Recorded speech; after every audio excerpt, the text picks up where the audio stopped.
Hair ಟ್ರಾನ್ಸ್ಪ್ಲಾಂಟೇಷನ್ದಲ್ಲಿ customized plans and designs ಅಂದರೆ ಏನು, ಅದರಿಂದ ರಿಸಲ್ಟ್ಸ್ ಯಾವ ಥರ ಎಫೆಕ್ಟ್ ಆಗುತ್ತೆ ಅಂತ ಉದ್ದೇಶಕ್ಕಾಗಿ ಈ ವಿಡಿಯೋ ನಾನು ಮಾಡಿದ್ದೀನಿ. Hi, I am doctor Sridhar Reddy, 19 years of experience in hair transplantation field. ನಾವು ಇಲ್ಲಿ ಹೇರ್ ಟ್ರಾನ್ಸ್ಪ್ಲಾಂಟೇಷನ್ದಲ್ಲಿ ಕಸ್ಟಮೈಸ್ಡ್ ಅಂಡ್ ಇಂಡಿವಿಜುವಲ್ ಪ್ಲಾನ್ಸ್ ಮಾಡಿಬಿಟ್ಟು, ಅಂದರೆ ಕಸ್ಟಮೈಸ್ಡ್ ಪ್ಲಾನ್ ಅಂದರೆ ಏನಂದರೆ ಒಬ್ಬೊಬ್ಬರು ಪೇಷಂಟ್ರಿಗೆ ಒಬ್ಬೊಬ್ಬರ ಥರ ಒಂದೊಂದು ಥರ ಇರುತ್ತೆ ಪ್ಲಾನ್ಸ್. ಯಾಕಂದರೆ ಪೇಷಂಟ್ಸ್ಗೆ ಹೆಡ್ ಸೈಜ್ ಆಗ್ಬೋದು, ಪ್ಯಾಟರ್ನ್ ಆಫ್ ಬಾಲ್ಡ್ನೆಸ್ ಆಗ್ಬೋದು, ಇಲ್ಲಾಂದರೆ ಫೇಶಿಯಲ್ ಪ್ರೊಫೈಲ್ಸ್ ಆಗ್ಬೋದು, ಅದು ಸೇಮ್ ಇರೋದಿಲ್ಲ. ಅದರಿಂದ ಟ್ರಾನ್ಸ್ಪ್ಲಾಂಟೇಷನ್ ಮಾಡೋ ಟೈಮ್ನಲ್ಲಿ ನಾವು ಪ್ಲಾನಿಂಗ್ ಆ್ಯಂಡ್ ಎಕ್ಸಿಕ್ಯೂಷನ್ ಮಾಡುವಾಗ ಡಿಸೈನ್ಸು ಬೇರೆ ಬೇರೆ ಇರ್ತದೆ. ಅದು based on patient baldness pattern type ಮೇಲೆ ಇರ್ಬೋದು, ಇಲ್ಲಾಂದರೆ ಸ್ಕ್ಯಾಲ್ಪ್ ಸೈಜ್ ಮೇಲೆ ಇರ್ಬೋದು. ಅದನ್ನು ನಾವು ಚೇಂಜ್ ಮಾಡಿ ಮತ್ತು ಅವ್ರು ಯಾವ ಥರ ಕೋಮ್ ಮಾಡ್ತಾರೆ ಅದೆಲ್ಲ ನೋಡಿಬಿಟ್ಟು ನಾವು ಒಂದು ಫೈನಲ್ ಕನ್ಕ್ಲೂಷನ್ ಬಂದುಬಿಟ್ಟು ಮಾರ್ಕಿಂಗ್ಸು, ಡಿಸೈನ್ಸು ಪ್ಲ್ಯಾನ್ ಮಾಡ್ತೀವಿ. ಅದರಿಂದ ನಮಗೆ ನ್ಯಾಚುರಲ್ ಆಗಿ ರಿಸಲ್ಟ್ಸ್ ಬರ್ತವೆ, ಡೆನ್ಸಿಟಿನೂ ಜಾಸ್ತಿ ಬರ್ತದೆ. ಸೊ ಆ ಥರ ಸ್ವಲ್ಪ ಈಚ್ ಡಿಸೈನ್ಸ್ ತೋರಿಸೋಣ ಅಂತ ಹೇಳಿ ನಾವು ಈ ವಿಡಿಯೋ ಮಾಡಿದ್ದೀನಿ. ಈ ವಿಡಿಯೋನಲ್ಲಿ ಒಬ್ಬೊಬ್ಬರು ಪೇಷಂಟ್ಗೆ ಒಂದೊಂದು ಥರ ಡಿಸೈನ್ಸ್ ನಾನು ಡಿಸೈನ್ ಮಾಡಿ ಪ್ಲಾನ್ ಎಕ್ಸಿಕ್ಯೂಷನ್ ಮಾಡಿದ್ದೀನಿ. ಬೇಸಿಕ್ಲಿ ಇಂಪಾರ್ಟೆಂಟ್ ಪಾಯಿಂಟ್ಸ್ ಏನಂದರೆ ಡೋನರ್ ಅವೈಲಬಿಲಿಟಿ ಮತ್ತು ಹೇರ್ ಟ್ರಾನ್ಸ್ಪ್ಲಾಂಟ್ ಸರ್ಜರಿ ಅಂತ ಹೇಳಿದ್ವಿ. ಮತ್ತು ಸ್ವಲ್ಪ ಜನ ಟೆಕ್ನಿಕ್ ಬಗ್ಗೆ ಕೇಳ್ತಾರೆ, ಏನು ಟೆಕ್ನಿಕ್ ಮಾಡಿದ್ರೆ ನಮಗೆ ಟ್ರಾನ್ಸ್ಪ್ಲಾಂಟ್ ಚೆನ್ನಾಗಿ ಬರುತ್ತೆ ಅಂತ. ಬಟ್ ಯಾರಿಗೆ ಗೊತ್ತಾಗದ ವಿಷಯ ಏನಂದರೆ customized and tailored plan for each patient. ಅಂದರೆ ಒಬ್ಬೊಬ್ಬರು ಪೇಷಂಟ್ಗೆ ಒಂದೊಂದು ಥರ ನಾವು ಪ್ಲಾನ್ ಡಿಸೈನ್ ಮಾಡಬೇಕಾಗುತ್ತೆ. ಆವಾಗ ಏನಕ್ಕಂದರೆ demand and supply, always supply is less, ನಮ್ಗೆ ಡಿಮ್ಯಾಂಡ್ ಜಾಸ್ತಿ ಇರುತ್ತೆ. ಸೊ ಡೋನರ್ ಹೇರು ನಿಮ್ಮದೇ ಆಗಿರಬೇಕು. ಅದರಿಂದ ನಮಗೆ ಯಾವಾಗಲೂ supply of the hair grafts ಕಡಿಮೆ ಇರ್ತದೆ. ಸೊ ಅದಕ್ಕಾಗಿ ಇಲ್ಲಿ ಪ್ಲಾನಿಂಗ್ ಆ್ಯಂಡ್ ಡಿಸೈನ್ ಭಾಳ ಮುಖ್ಯ. ಪ್ಲಾನಿಂಗ್ ಚೆನ್ನಾಗಿಲ್ಲ ಅಂದರೆ ಔಟ್ಕಮ್ ಡೆಫಿನೆಟ್ಲಿ ಎಫೆಕ್ಟ್ ಆಗುತ್ತೆ, ಒಂದೊಂದು ಸಲ ಫೇಲ್ ಆಗುತ್ತೆ ಮತ್ತು ಆಕ್ವರ್ಡು ಕಾಣುತ್ತದೆ. ಸಪೋಸ್ ಕ್ಲಾಸ್ 2 ಬಾಲ್ನೆಸ್ ಅವರಿಗೆ ನಾವು ಡಿಸೈನ್ ಮಾಡೋ ವಿಧಾನ, ಹೇರ್ಲೈನ್ ಡಿಸೈನ್ ಮಾಡೋ ವಿಧಾನ ಬೇರೆ ಇರ್ತದೆ. ಮತ್ತು ಕ್ಲಾಸ್ 5, ಕ್ಲಾಸ್ 6 ಬಾಲ್ನೆಸ್ ಇರೋವರಿಗೆ ಹೇರ್ಲೈನ್ ಡಿಸೈನ್ ಮಾಡೋ ವಿಧಾನ ಬೇರೆ ಇರ್ತದೆ. ಇದರಲ್ಲಿ not only age, patient age ಭಾಳ ಮುಖ್ಯ. ಸಪೋಸ್ ಈಗ 25 to 28, 25 to 30 years ಇರೋವರಿಗೆ hairline design ಮಾಡುವಾಗ ಕ್ಲಾಸ್ 2 ಬಾಲ್ನೆಸ್ನಲ್ಲಿ ನಾವು ಜಾಸ್ತಿ ಫ್ರಂಟಲ್ ಹೇರ್ಲೈನ್ ತೊಗೋಬಾರ್ದು. ಏನಕ್ಕಂದರೆ ಗ್ರಾಫ್ಟ್ಸ್ ವೇಸ್ಟ್ ಆಗ್ತದೆ. ಅಲ್ಲಿ ಫ್ಯೂಚರ್ ಅವ್ರಿಗೆ ಹೇರ್ ಫಾಲ್ ಆಗ್ಬೋದು. ಅದಕ್ಕಾಗಿ ನಾವು ಫ್ಯೂಚರ್ ಹೇರ್ ಫಾಲ್ ಆ್ಯಂಟಿಸಿಪೇಟ್ ಮಾಡಿ ಹೇರ್ಲೈನ್ ಎಲ್ಲಿ ಸ್ವಲ್ಪ ಮೇಲನೆ ತಗೊಂಡ್ರೆ ನ್ಯಾಚುರಲ್ ಆಗಿ ಬರ್ತದೆ. ಸಪೋಸ್ ಅವ್ರಿಗೆ ಆಲ್ರೆಡಿ 40 ಅಬೌವ್ ಇದೆ ಅಂತ ಅನ್ಕೊಳ್ಳಿ, ಕ್ಲಾಸ್ 2 ಬಾಲ್ನೆಸ್ ಇದ್ದರೆ ಅವ್ರಿಗೆ most probably future hair fall ಕಡಿಮೆ ಇರ್ತದೆ. ಆವಾಗ ಅವ್ರಿಗೆ ಹೇರ್ಲೈನು ಅವ್ರ ಪ್ರಕಾರ ಹೆಂಗೆ ಬೇಕಂಗೆ ಮಾಡ್ಬೋದು.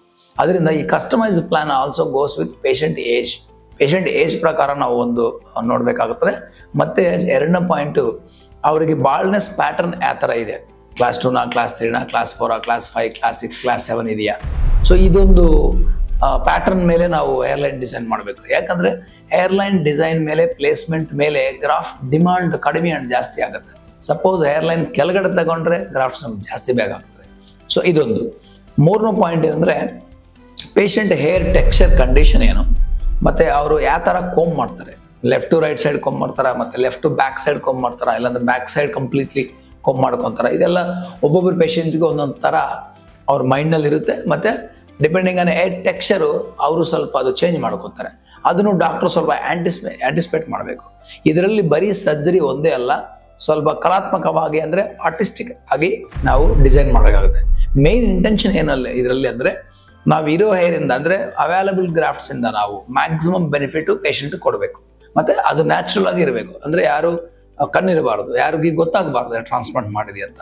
ಅದರಿಂದ ಈಚ್ ಪೇಷಂಟ್ಗೆ ನಾವು ಆಲ್ ದಿಸ್ ಪ್ಯಾರಾಮೀಟರ್ಸ್ ನೋಡಿಬಿಟ್ಟು ಈಚ್ ಪೇಷಂಟ್ಗೆ ನಾವು customised plan, tailor made plan, ಅಂದರೆ ಈ ಪೇಷಂಟ್ಗೆ ಯಾವ ಥರ ಪ್ಲ್ಯಾನ್ ನಮ್ಗೆ ಸೂಟಬಲ್ ಆಗ್ತದೆ ಸೊ ಅಂತ ನಾವು ಡಿಸೈನ್ ಮಾಡಿ ಪ್ಲ್ಯಾನ್ ಎಕ್ಸಿಕ್ಯೂಟ್ ಮಾಡ್ತೀವಿ. ಸೊ ಇನ್ನೊಂದು ಕಾರಣ ಏನಂದರೆ ಸ್ವಲ್ಪ ಜನಗಳಿಗೆ ಫೇಶಿಯಲ್ ಪ್ರೊಫೈಲ್ಸ್ ನೋಡಿದ್ರೆ ಫೋರ್ಹೆಡ್ ಸ್ವಲ್ಪ ದೊಡ್ಡ ಕಾಣ್ತದೆ, ಚಿನ್ನ ಕಡಿಮೆ ಇರ್ತದೆ. ಸೊ ಯೂಶಲಿ ಫೋರ್ಹೆಡ್ ನಮಗೆ ಚಿನ್ನ ಕೌಂಟರ್ ಬ್ಯಾಲೆನ್ಸ್ ಮಾಡುತ್ತೆ. ಸೊ ಆವಾಗ ನಾವು ಚಿನ್ನ ಕಡಿಮೆ ಇದ್ರೆ, ಚಿನ್ನ ಸ್ಮಾಲ್ ಇದ್ರೆ, ಫೋರ್ಹೆಡ್ ನಾವು ಹೇರ್ಲೈನ್ ಕೆಳಗಡೆ ಮಾಡಿ ಇನ್ನೂ ಕಡಿಮೆ ಮಾಡಿದ್ರೆ ಅವ್ರ ಫೇಶಿಯಲ್ ಪ್ರೊಫೈಲ್ ಚೇಂಜ್ ಆಗಿಬಿಡುತ್ತೆ. ಆವಾಗ ನೋಡೋಕೆ ಸ್ವಲ್ಪ ಚಬ್ಬಿ ಅಪಿಯರೆನ್ಸ್ ಬರ್ತದೆ, ಆ ಫೇಶಿಯಲ್ ಪ್ರೊಫೈಲ್ ಹಾಳಾಗ್ತದೆ. ಅದರಿಂದ ಫೋರ್ಹೆಡ್ ಮತ್ತು ಚಿನ್ನ ಕೌಂಟರ್ ಬ್ಯಾಲೆನ್ಸ್ ನಾವು ನೋಡಿಕೊಂಡು ಫೇಶಿಯಲ್ ಪ್ರೊಫೈಲ್ಗೆ ಇಂಪಾರ್ಟೆನ್ಸ್ ಕೊಡಬೇಕು. ಆ ಥರ ನಾವು ಹೇರ್ಲೈನ್ ಡಿಸೈನ್ ಮಾಡಬೇಕು. ಸುಮ್ಮನೆ ಹೇರ್ಲೈನು ಫೋರ್ಹೆಡ್ ಮೇಲೆ ಜಾಸ್ತಿ ಕೆಳಗಡೆಗೆ ಮಾಡಿದ್ರೆ ಪ್ರಾಬಬ್ಲಿ ಆ ಕೇಸ್ನಲ್ಲಿ ಅವ್ರಿಗೆ ಫೇಶಿಯಲ್ ಪ್ರೊಫೈಲ್ ಚೇಂಜ್ ಆಗ್ಬೋದು, ಇಲ್ಲಾಂದರೆ ಹೇರ್ ಟ್ರಾನ್ಸ್ಪ್ಲಾಂಟ್ ರಿಸಲ್ಟ್ಸ್ ಫೇಲ್ಯೂರ್ ಆಗ್ಬೋದು, ಇಲ್ಲಾಂದರೆ ಆಕ್ವರ್ಡ್ ಲುಕ್ ಆಗ್ಬೋದು. ಅದರಿಂದ customise plan is most important to achieve best results. Customise plan ನಿಮ್ಮ ಸರ್ಜನ್ ನೋಡಿಬಿಟ್ಟು ನಿಮ್ಮ ಸ್ಕ್ಯಾಲ್ಪ್ ಪ್ಯಾರಾಮೀಟರ್ಸ್ ಎಲ್ಲ ನೋಡಿ ಡಿಸೈನ್ ಮಾಡ್ತೀವಿ. ಲಾಸ್ಟ್ ಪಾಯಿಂಟ್ ಏನಂದರೆ ಪೇಷಂಟ್ಗೆ ಸ್ಕ್ಯಾಲ್ಪ್ ಸೈಜ್ ಮೇಲೆ ನಾವು ಡಿಸೈನ್ ಚೇಂಜ್ ಮಾಡ್ತೀವಿ. ಅಂದರೆ ಕ್ಲಾಸ್ 5 ಬಾಲ್ನೆಸ್ ಇರೋ ಇಬ್ಬರು ಪೇಷಂಟ್ ನೋಡಿಕೊಂಡ್ರೆ ಒಬ್ಬರಿಗೆ 200 ಸ್ಕ್ವೇರ್ ಸೆಂಟಿಮೀಟರ್ಸ್ ಬಾಲ್ನೆಸ್ ಇರ್ಬೋದು, ಇನ್ನು ಸ್ವಲ್ಪ ಜನಗಳಿಗೆ 350 ಸ್ಕ್ವೇರ್ ಸೆಂಟಿಮೀಟರ್ಸ್ ಬಾಲ್ನೆಸ್ ಇರ್ಬೋದು. ಇಬ್ಬರಿಗೆ ಸೇಮ್ ಪ್ಲಾನ್ ನಡೆಯಲ್ಲ, ಇಬ್ಬರಿಗೆ ಸೇಮ್ ಕ್ಲಾಸಿಫಿಕೇಶನ್ ಸೇಮ್ ಇರ್ಬೋದು, ಇಬ್ಬರು ಕ್ಲಾಸ್ 6 ಬಾಲ್ನೆಸ್ ಆಗಿರ್ಬೋದು. ಬಟ್ ಅಲ್ಲಿ ನಾವು ಪ್ಲಾನ್ ಮಾಡುವಾಗ ಡಿಪೆಂಡಿಂಗ್ ಆನ್ ಹೇರ್ ಅವೈಲಬಿಲಿಟಿ ಮೇಲೆ ನಾವು ಪ್ಲಾನ್ ಚೇಂಜ್ ಮಾಡಬೇಕಾಗುತ್ತದೆ. ಇಲ್ಲಾಂದರೆ ನಾವು ಅರ್ಧ ಕೆಲಸ ಮಾಡಿ ಅರ್ಧ ಖಾಲಿ ಆಗುತ್ತೆ, ಮತ್ತು ಅದು ನೋಡೋಕ್ಕೂ ಚೆನ್ನಾಗಿರೋದಿಲ್ಲ. ಇದೆಲ್ಲ ಕರೆಕ್ಟಾಗಿ ಕ್ಯಾಲ್ಕುಲೇಷನ್ ಮಾಡಿಕೊಂಡು ಹೆಡ್ ಸೈಜ್ ಮೇಲೇನೂ ನಾವು ಪ್ಲ್ಯಾನ್ ಸ್ವಲ್ಪ ಚೇಂಜ್ ಮಾಡಿ ಡಿಸೈನ್ ಮಾಡ್ತೀವಿ. ಸೊ ಈ ಥರ ಪ್ಲ್ಯಾನ್ಸ್ಗಳನ್ನು ನಾವು ಕಸ್ಟಮೈಸ್ ಪ್ಲ್ಯಾನ್ ಇಲ್ಲಾಂದರೆ ಟೈಲರ್ಡ್ ಪ್ಲ್ಯಾನ್ ಅಂತ ಹೇಳ್ತೀವಿ.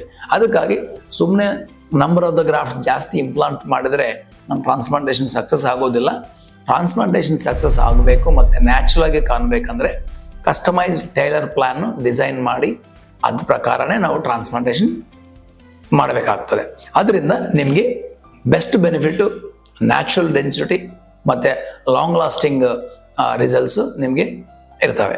ಕಸ್ಟಮೈಸ್ಡ್ ಹೇರ್ ಟ್ರಾನ್ಸ್ಪ್ಲಾಂಟ್ ಡಿಸೈನ್ಸ್ ಮಾಡುವಾಗ ಇನ್ನೊಂದು ಇಂಪಾರ್ಟೆಂಟ್ ಮುಖ್ಯ ಸರ್ಜನ್ಸ್ ಮೈಂಡ್ನಲ್ಲಿ ಏನು ಇಟ್ಕೋಬೇಕಂದ್ರೆ, ಸಪೋಸ್ ಸ್ವಲ್ಪ ಜನಗಳಿಗೆ ಸ್ಕ್ಯಾಲ್ಪಿಂದ ಗ್ರಾಫ್ಟ್ಸ್ ಕಡಿಮೆ ಇದ್ರೆ ನಾವು ಬಿಯರ್ಡಿಂದ ತೊಗೊತೀವಿ, ಚೆಸ್ಟಿಂದನೂ ಹಾರ್ವೆಸ್ಟ್ ಮಾಡ್ಕೊತೀವಿ. ಅವಾಗ ಏನಾಗ್ತದೆ ಅಂದರೆ ಕಸ್ಟಮೈಸ್ ಪ್ಲ್ಯಾನ್ದಲ್ಲಿ ಈ ಬಿಯರ್ಡ್ ಗ್ರಾಫ್ಟ್ಸ್ ನಾವು ಫ್ರಂಟ್ ಸೈಡ್ ಇಂಪ್ಲಾಂಟ್ ಮಾಡಬಾರ್ದು, ಇಲ್ಲಾಂದರೆ ಕ್ರೌನ್ ಏರಿಯಾದಲ್ಲಿ ಸುಳಿ ಇರುತ್ತಲ್ಲ ಅಲ್ಲಿನೂ ಇಂಪ್ಲಾಂಟ್ ಮಾಡಬಾರ್ದು. ಸೊ ಅದರಿಂದ ಏನಾಗ್ತದೆ ಅಂದರೆ ನ್ಯಾಚುರಲ್ನೆಸ್ ಹೋಗುತ್ತದೆ. ಸೊ ಬಿಯರ್ಡ್ ಹೇರ್ ಗ್ರಾಫ್ಟ್ಸು ಸ್ವಲ್ಪ ಥಿಕ್ ಇರುತ್ತೆ, ಕರ್ಲಿ ಇರುತ್ತೆ, ನಮ್ಮ ಸ್ಕ್ಯಾಲ್ಪ್ ಥರ ಇರಲ್ಲ. ಅದರಿಂದ ಇಲ್ಲಿ ಹೇರ್ ಲೈನ್ನಲ್ಲಿ ಆಗಲಿ ಟೆಂಪಲ್ ಆ್ಯಂಗಲ್ಸ್ನಲ್ಲಿ ಆಗಲಿ ಕಂಪಲ್ಸರಿ ನಾವು ಸ್ಕ್ಯಾಲ್ಪ್ ಗ್ರಾಫ್ಟ್ಸ್ ಯೂಸ್ ಮಾಡಬೇಕಾಗ್ತದೆ. ಅಲ್ಲಿ ಮಿಡ್ ಸ್ಕ್ಯಾಲ್ಪ್ದಲ್ಲಿ ಇಲ್ಲಾಂದರೆ frontal portion of the crown ಏರಿಯಾದಲ್ಲಿ ಬೇಕಾದರೆ ನಾವು combination of beard and scalp use ಮಾಡ್ಬೋದು, ಬಿಯರ್ಡ್ ಯೂಸ್ ಮಾಡ್ಬೋದು. ಮತ್ತು ಸುಲಿ ಬಂದರೆ ಸುರ್ಲ್ ಹತ್ರ ಮಾತ್ರ ಕಂಪಲ್ಸರಿ ಫೈನ್ ಗ್ರಾಫ್ಟ್ಸ್ ಅಂದರೆ ತಿನ್ನಿರೋ ಗ್ರಾಫ್ಟ್ಸ್ನೇ ಸ್ಕ್ಯಾಲ್ಪ್ ಗ್ರಾಫ್ಟ್ಸ್ ನಾವು ಯೂಸ್ ಮಾಡಬೇಕಾಗ್ತದೆ. ಇದು ಕಸ್ಟಮೈಸ್ ಪ್ಲ್ಯಾನ್ನಲ್ಲಿ combination of scalp and beard importance. ಇದು ಒಂದು ಅವಾಯ್ಡ್ ಮಾಡಿ ಸ್ಟ್ರೈಟ್ ಆಗಿ ನಾವು ಬಿಯರ್ಡ್ ಗ್ರಾಫ್ಟ್ಸ್ ಮಾಡಿಕೊಂಡ್ರೆ ಹೇರ್ ಲೈನ್ದಲ್ಲಿ ಅದು ನ್ಯಾಚುರಲ್ನೆಸ್ ಕಂಪ್ಲೀಟ್ ಹೋಗುತ್ತೆ ಮತ್ತು ಹೇರ್ ಟ್ರಾನ್ಸ್ಪ್ಲಾಂಟ್ ಚೆನ್ನಾಗಿ ಕಾಣೋದಿಲ್ಲ. ಈ ಥರ ನಾವು ಕಸ್ಟಮೈಸ್ ಪ್ಲ್ಯಾನ್ನಲ್ಲಿ ಕಾಂಬಿನೇಷನ್ ಆಫ್ ಗ್ರಾಫ್ಟ್ಸ್ನು ಯುಟಿಲೈಸ್ ಮಾಡಿ ನ್ಯಾಚುರಲ್ ಆಗಿ ಡೆನ್ಸಿಟಿ ಮಾಡ್ಬೋದು. ನಾವು ಪೇಷಂಟ್ ಫೇಶಿಯಲ್ ಪ್ರೊಫೈಲ್ ಬೇಸ್ಡ್ ಮೇಲೆ ಮತ್ತು ಸ್ಕ್ಯಾಲ್ಪ್ ಸೈಜ್ ಮೇಲೆ ಅವ್ರ ಫೋರ್ಹೆಡ್ಡು ಚಿನ್ನು ಅದೆಲ್ಲ ಕ್ಯಾಲ್ಕುಲೇಷನ್ ಮೇಲೆ ನಾವು ಫೈನಲ್ ಮಾರ್ಕಿಂಗ್ಸ್ ಡಿಸೈನ್ ಮಾಡ್ತೀವಿ. ಒಬ್ಬೊಬ್ಬರಿಗೆ ಮಾರ್ಕಿಂಗ್ಸ್ ಎಲ್ಲ ನಾವು ಸರ್ಜರಿಗೆ ಮುಂದೆ ನಾವು ಮಾರ್ಕ್ಸ್ ಮಾಡಿಕೊಂಡು ಸರ್ಜರಿಗೆ ಹೋಗ್ತೀವಿ. ಒಬ್ಬೊಬ್ಬರಿಗೆ ನಾವು ಇಲ್ಲಿ 2 ಮಿನಿಟ್ಸ್ನಲ್ಲಿ ಮಾರ್ಕಿಂಗ್ ಮಾಡ್ಬೋದು, ಒಬ್ಬೊಬ್ಬರಿಗೆ 20 ಮಿನಿಟ್ಸ್ ತಗೊತೀವಿ. ಯಾಕಂದರೆ ಒಬ್ಬೊಬ್ಬರು ಕಾಂಪ್ಲಿಕೇಟೆಡ್ ಫೇಶಿಯಲ್ ಕಾಂಪ್ಲೆಕ್ಸ್ ಇರುತ್ತೆ, ಅಂದರೆ ಎಸ್ಟಿಮೇಟ್ರಿ ಇರುತ್ತೆ, ಒಂದು ಕಡೆ ಫೇಸು ಒಂದು ಕಡೆ ಥರ ಇರಲ್ಲ. ಅದರಿಂದ 2 ಮಿನಿಟ್ಸಿಂದ 20 ಮಿನಿಟ್ಸ್ ತಗೊತೀವಿ ಸರ್ಜರಿ ಅಂತ ಮುಂದೆ. ಸೊ ಸರ್ಜರಿಗೆ ಮುಂದೆ ಸ್ವಲ್ಪ ಜನ ನಾವು ಮಾರ್ಕಿಂಗ್ ಮಾಡಿಕೊಂಡು ಡೈರೆಕ್ಟ್ ವಿಷನ್ನಲ್ಲಿ ಮತ್ತು ಇಂಡೈರೆಕ್ಟ್ ವಿಷನ್ ಅಂದರೆ ಮಿರರ್ದಲ್ಲಿ ನಾವು ನೋಡಿಬಿಟ್ಟು ಬ್ಯಾಲೆನ್ಸ್ ಮಾಡಿ ಮಾಡಬೇಕಾಗುತ್ತೆ. ಸೊ ಈ ಥರ ಮಾಡುವಾಗ ಸ್ವಲ್ಪ ಪೇಷಂಟ್ಸ್ಗಳಿಗೆ ಆ ಮಾರ್ಕಿಂಗ್ ಬಗ್ಗೆ ಸ್ವಲ್ಪ ಐಡಿಯಾ ಇರೋದಿಲ್ಲ. ಅವ್ರು ಕೇಳ್ತಾರೆ ಇದೇ ಫೈನಲ್ ರಿಸಲ್ಟ್ ಅಂದ್ಕೊಂಡು ಅವ್ರು ಸಜೆಷನ್ಸ್ ಕೊಡ್ತಾರೆ.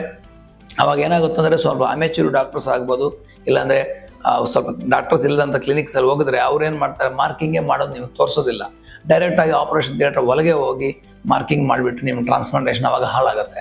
ಸೊ ಅದರಿಂದ ಮಾರ್ಕಿಂಗ್ ಟೈಮ್ದಲ್ಲಿ ಸರ್ಜನ್ ಆಗಲಿ ನಿಮ್ಮ ಎಕ್ಸ್ಪರ್ಟ್ ಡಾಕ್ಟರ್ ಆಗಲಿ ಒಳ್ಳೆ ಟೈಮ್ ಕೊಡಬೇಕು. ಅದು ಭಾಳ ಮುಖ್ಯ ಇಂಪಾರ್ಟೆಂಟ್ ಸ್ಟೆಪ್ಪು.